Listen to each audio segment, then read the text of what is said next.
Hey, what's going on, guys? Magnumson here, bringing you another Destiny 2 video. Now, if you haven't seen the Witch Queen trailer, a link to the video by Bungie will be in the description box below. While examining the trailer, I wanted to make clear for everyone on how potentially things could shake out, including nerfs, broken game mechanics, and underwhelming exotics. Stay tuned to the end of the video to see the worst exotic coming in Destiny 2 Witch Queen February 22nd.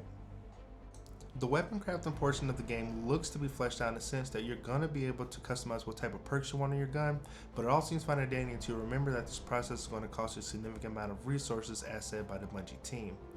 Now, I may be reading into the tea leaves just a bit too much, but the overall understanding is that this tells me that at some point during the Witch Queen campaign, you will earn and must use the weapon crafting system in order to complete a specific task or weekly challenge, using these seasonal weapons, particularly during certain activities, as we've seen in other seasons. Now, for the exotics that have been shown in this teaser trailer, we're starting off with the weapon exotic, the Grand Overture. Now, the Grand Overture is a slug launcher that launches full auto missiles when charged. Now, in my opinion, this is a big brother version of the exotic the Xenophage, which is solar. Now, just like we had in Destiny 1, we had different versions of the Thunderlord. These were void and solar based weapons. Now, the Abaddon and the Nova Mortis were good, but to my memory, they didn't do anything special in Destiny 1. So in Destiny 2, we've gotten different versions of bows, heavy machine guns, and now we may be getting different versions of 90 round per minute slug machine guns. Now, if this gun gets classified as a machine gun, then it's going to spell doom for the current Gambit game modes, as we saw in the past with Xenophage. Combining this with the Active War Rig, which automatically reloads auto rifles and machine guns. The weapon from reserves is a high DPS weapon against primevals and strike bosses. Now, if we go over to the exotic grenade launcher, the Parasite, this weapon states that it launches a hive worm with increasing damage. This tells me that this is going to have an intrinsic full court trait active at all times with a slight twist. Full court's perk is increases detonation damage as the projectile travels further before exploding. The further these projectiles are launched, the bigger the blast radius and increased damage. In my opinion, that's going to refer to the worm explosion and toxic effect. The gun itself will probably be solar based, with the worm doing toxic damage on impact, so therefore giving it a bit of a damage over time effect, making it somewhat viable. But in this case is the only way I see that Guardians are going to use this weapon with war mine cells or creating solar whales with PvE activities. The Parasite will fade into obscurity just like Salvation Script did.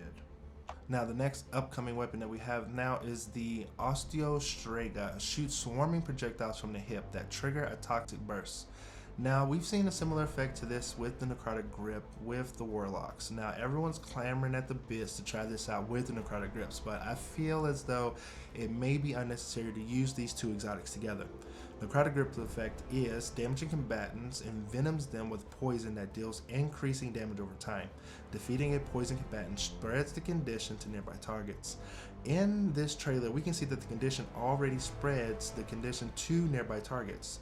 So I don't think that the condition will stack. So now, if you want to talk about the game-breaking things that will happen with the Necrotic Grips, is that look no further than the Pocket Singularity Projectile Melee. This is a void-based melee upcoming with the Witch Queen update, the Void 3.0. The fact is that it's a tracking ball of energy, and this is similar to the Dawnblade Top Tree Celestial Fireball that we use in many of the Necrotic Grips build already. The new submachine gun is going to be an orb generating machine for sure, but a Necrotic Grip asset, I don't think so. The catalyst that comes with this gun will probably have the spread effect with increasing damage as the condition spreads to multiple targets, maybe increasing the stability and handling in the process with this catalyst. With that being said, each class will have its own glaive element based on the class. Titans will be void, Warlocks will be solar, and the Hunters will be arc. The edge of action used by the Titans will make a mini bubble. This will probably cost the charge of the glaive, or it'll have to be charged up over time as you get kills with the glaive, as said in a Bungie 12 way back when. This is a cool temporary save my butt exotic, but how it works in practice, I think it'll be a good tool in the Titan toolbox for solo activities, Grandmaster Nightfalls, lending more into that protective aspect of being a defender. But if the protective shield gives the group a passive buff of defensive strike, then this glaive will be the go-to better synergy for no backup plans. Edge of action exotic, have a Reese Walker equipped, get the palindrome combination, and if it doesn't work with Helm of Saint 14 or no backup plans, this feature will be a help, but it won't be a game changer. Now the Warlock Glaive. The Warlock Glaive, Edge of Intent, will deploy a healing turret. Now this is a revolving theme for the Warlocks, getting more and more turrets. Leaning back into their summoner roots, this glaive holds the most promise for me. Yes, it works with Boots of the Assembler, we already probably know that. But because this gives the Warlock now another way of being a group healer and still being able to fight alongside their fellow Guardians, one of the Warlock's biggest complaints is that everyone wants to be healed, but nobody wants the job of doing that. Always run middle tree Well of Radiance. It gets old after a while. Boots of the Assembler work with any class. This glaive works with any class. And now with the Void 3.0 update, the Warlock will now have more flexibility on how it goes about healing the team while still being able to use other subclasses. Yes, this will probably make the middle tree solo Warlock look even more desirable, but we may also come to a point to where we have to nerf that, and with the ability is on how the middle tree works. So such as how Stasis Crystal have a cooldown on how often they can be activated, this same practice may hit the middle tree healing orbs before we see the end of Season 16. The Edge of Concurrence Glaive used by the Hunters will do Chain Lightning. Now the initial effect seems to be more focused around ad clearing, again making it an orb generator, but with hitting multiple targets, the damage of the Chain Lightning could be decent but not boss DPS levels of damage. But not much to say about that one. But quickly getting into the armor, we will be able to get with the rotating legendary and master lost sectors. We have the Hoarfrost Z chest piece. Now the Hoarfrost Z chest piece has me very intrigued. This replaces the barricade with a stasis wall. Will this exotic get a boost from the Void 3.0 subclass changes of the Titan? Cast a Void Empowered Barricade to grant a Void Overshield to yourself and nearby allies, and the Empowered Barricade slowly regenerates the Void Overshield of allies bunkering behind it. We don't know if it's going to be able to do that because it replaces the barricade, but it's still a barricade. It's still pushing the circle button nonetheless, so it may be able to use that. Could be a broken mechanic. But even if it doesn't do that, I want you to look at this and remember how big those stasis walls get and the amount of protection that you just created.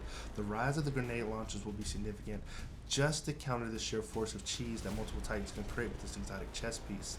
If there's no cooldown in between the stasis walls, and the utility Kickstarter and the bolstering mods being able to be combined together using Wellspring weapons, well, I think that painted a good enough picture for you to see the chaos. But last but not least, if you look at this, right, the activities, the wave of energy that shoots out from the Titan as he forms the wall, will the activation of this exotic freeze or slow nearby enemies upon activation? Now with the Osmiomancy gloves, it gives the Warlock 2 Cold Snap grenades. This makes for 2 Bleak Watcher turrets naturally, but what does this do for Cold Snap grenade spamming? Cold Snap is the only grenade that will freeze you upon contact. Additionally, this freeze can activate Ice Flare Bolts, making more Cold Snap grenades. Best example I can give is that you charge one of the grenades for the Bleak Watcher turret, and then use one of the other grenades as the enemy is now slowed. You can follow up with a Cold Snap grenade to completely freeze them. That individual triggers Ice Flare Bolts upon its death, giving the Stasis Warlock a very aggressive neutral game option. The Blight Ranger's helm has to be the worst reveal in this whole trailer. Reflective projectiles do increased damage. They didn't need to do that. Any super that hits the reflection of the Whirlwind Guard besides the middle tree Warlock Chaos Reach will ultimately be punished for even trying. Now in regular PvP this will rarely ever happen. In PvE, okay, I can see it being okay, but not to the extent that you're gonna go into a raid and someone's gonna ask like, hey, who's gonna run the Blight Ranger helm for DPS? This is just not gonna happen. This exotic better have better flavor text, giving it more viability, because Raiden Flux and Raiju's Harness is already a thing. This adds nothing to the Hunter's Toolkit in terms of I want to put this on right now kind of feel.